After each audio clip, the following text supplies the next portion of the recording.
Au programme aujourd'hui, je vais vous parler d'une technique de cryptographie de la Seconde Guerre mondiale qui a permis aux Américains de ne jamais se faire décrypter leur communication. Je vais vous parler du code Navajo. Alors on est en 1942. Un ingénieur, Philip Johnston, a l'idée que la langue Navajo ou toute autre langue indienne pourrait être utilisée comme un code pratiquement incompréhensible.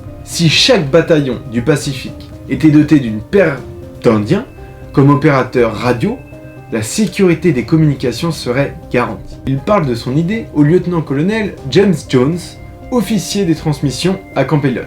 Quelques exemples de phrases Navajo suffisent à persuader l'officier médusé que l'idée mérite considération.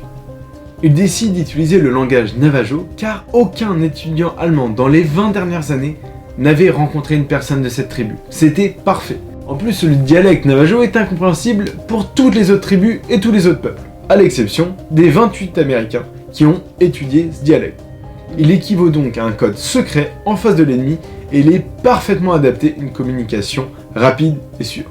Ce code fut extrêmement précieux pour améliorer la sécurité des communications sur le front du Pacifique durant la Seconde Guerre mondiale car les Japonais n'avaient aucun moyen de les décrypter, tout simplement parce que la langue Navajo, comme on l'a vu, était parlée par moins de 30 personnes et était une langue de tradition orale. Pour les Américains sur place, il a quand même été créé un lexique avec des mots Navajo, réadapté au langage militaire, et même un alphabet, utilisé notamment pour appeler les mots les plus difficiles que vous pouvez voir ici. Par exemple, si on suit cet alphabet que vous voyez à l'écran, la lettre A se lisait Wol-La-Chi. Toute référence à des tribus amérindiennes comme les Navajo, les Apaches, les Comanches, les Cheyennes ou textes ayant des syllabes assez reconnaissables comme Ga, Ute, Tekle, Moassi, etc. sont des indices de l'utilisation d'un code Navajo, encore une fois, qui a été primordial durant la Seconde Guerre mondiale. C'est tout pour aujourd'hui et je vous donne rendez-vous la semaine prochaine pour un nouvel épisode de Décodage. N'hésitez pas à vous abonner si vous aimez la chaîne, ça nous ferait très plaisir.